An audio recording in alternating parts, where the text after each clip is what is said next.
Boa tarde, tricolor. Welcome back to another video on my channel, Fluminense in English.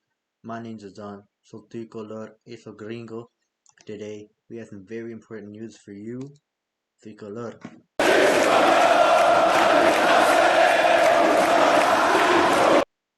Let's start off with a hot topic of the day. Fluminense punishes the Libertadores hero, John Kennedy, and three other key Fluminense players for acts of indiscipline. In the coming days, Fluminense will face two very important matches in Copa Libertadores and in the Brasileirão, and they will have to do so without the four players sanctioned for disciplinary reasons who have managed to become key places in the team. The reason why they got sort of kicked out and excluded from these two matches is because they held a party without any type of permission that outraged the coaching staff of fluzao as well as the board. And all four of these presently are very young and very promising players. And even what surprised me most of all is it was right before the Vasco da Gama game, which is a very important rivalry match, as you know how Vasco like to mock us. And obviously we ended up winning, ended up showing Vasco who's the king. Still, they did this on the coming days before Vasco da Gama game, and they did it in the exact same hotel that Denise was staying in, which is crazy to me, right? Going Elias, John Kennedy, Arthur, and Alexander were the four people involved, aged 21, 18, 19, 20. John Kennedy, man, he never listens, like last year he got sent away on loan because of this similar problems, and he ended up doing very well after he came from loan. Alexander, from what I heard, from what I know, is that he had some personal problems, like his mom passed away, or mom got really sick, something like that, or his grandmother passed away, something along those lines.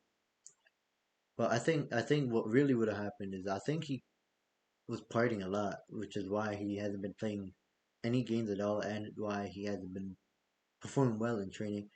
And going at least in Arthur, man, like, come on, bro, you're 18 and 19 years old. They're older than me, and they're out here partying and doing shit that they shouldn't be doing, right?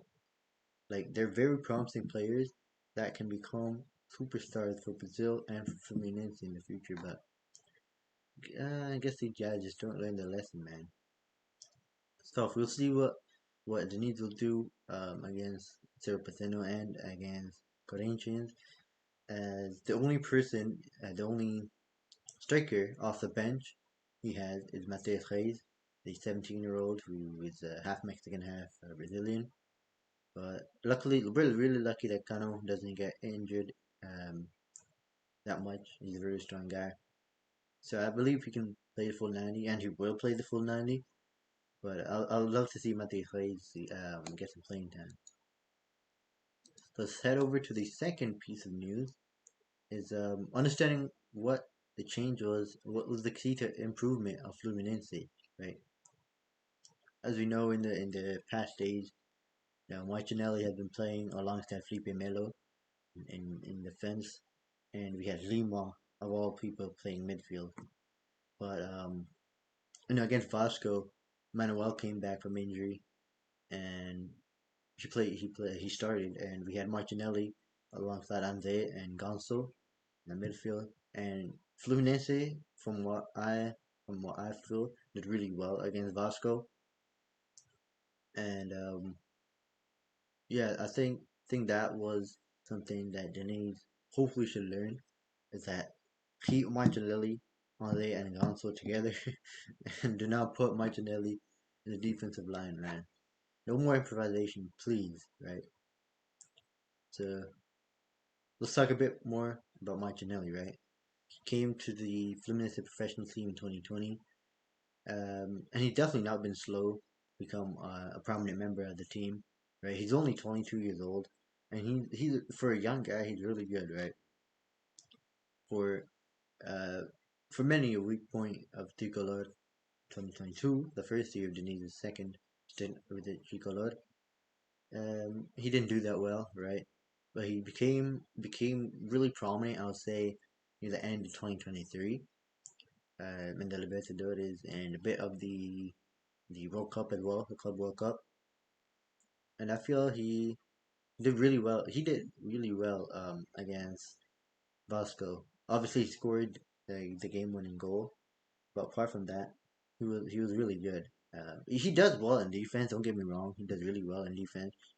But I feel like he should keep playing where he is most prominent in the midfield. And so to the third news, we have a bit more left.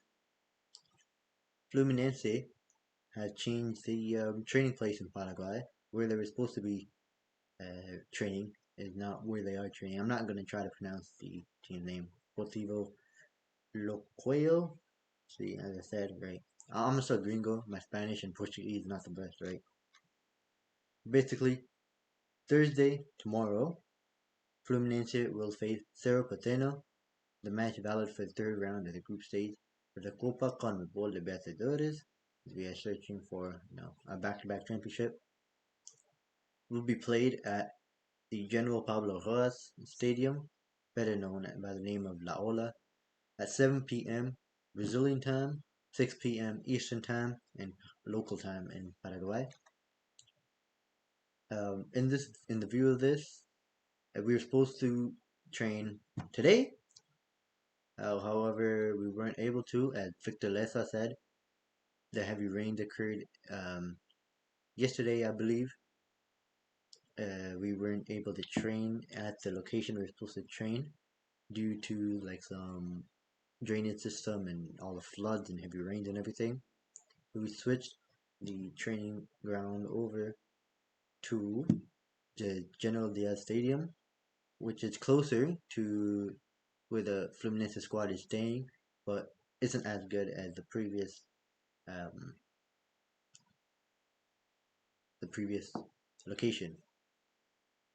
Right now, let's talk a little about Kano, who, let's go back to the first news, connect the first news, talks about the four people that were excluded from the Fluminense squad due to this partying. Right. As I said, Tuesday, Fluminense reported that John Kennedy, Alexander Kawa, Elias, and Arthur were removed for indiscipline in the concentration of the game last Saturday of Vasco da Gama. And Mancano speaks a bit of the situation. Right. I open quotes for him. Obviously, we're also surprised with the news of our teammates. Regrettably, it's a little hard to talk about that. We always try to help with our experience. We know it's not good for Fluminense, for all of us. We always try to help the boys. They will learn and they'll be marked in their thinking, which hopefully they don't have to do again. End quote. My opinion in this, I'm a bit disappointed in the four. They're partying right before a important rivalry game. Obviously, partying before any game is inexcusable, but right before an important rivalry game against Vasco da Gama, it's crazy, right? I'm really glad that people like Marquinhos, Felipe Andrade, and Isaac, even though they're so close to these young kids because of their similar age, they didn't party with them. Marquinhos, Isaac, Felipe Andrade, they're taking their football career seriously and actually want to do something good. They don't want to throw away the career with drugs, alcohol, partying, women, all that stuff, right? So I'm really proud of Marquinhos, Andrade, and Isaac. To speak a bit more about Kano, we have another news in the future. Help! Help! Help! Oh yeah! I don't know what just happened there, but basically, Kano's talking about his injury that he suffered last month. Right in March, Fluminense striker Herman Kano suffered a sprained right knee that left him out of important games in the Carioca and a bit of the Libertadores. He said in an interview with Global Sports, also known as GE, he pointed out that he suffered a serious inflammation in the place, which hindered part of his performance. Right, open quote. I'm trying to get back to the best possible um, best possible physical part. I had a very large inflammation in my knee, but I do everything to get on the field and do my best. The medical department is improving this, and I'm trying to do my best. End quote. Some of this might not be accurate, as you know, I don't understand Portuguese on the websites and stuff. I'm using the translator, which might not translate accurately, as you know how trash Google Translate is. But the current Rei da America, Cano, scored 4 goals this season. Hopefully, he can add more to that tally this season. Now let's talk about the Moleque de xerem. They eliminate sport and advance to the final of the Brazilian Under-17 Copa do Brasil. They will face Sao Paulo in the finals, right? They faced Sports today, just now, a couple of minutes ago. I was watching the game, in a very complicated game with a pretty shit lawn in Moca Bonita. The Tricolor won 2-1 and eliminated the opponent with 4-2 on the aggregate. Xerem kids started off, and the Pernambuco club came out in front in the first half 1-0. And then after that, the kids improved. They reached the goal of the draw at the end of the first half with a goal by Isaac. And in the second half, this boy in the Moleque de xerem scored the game-winning goal.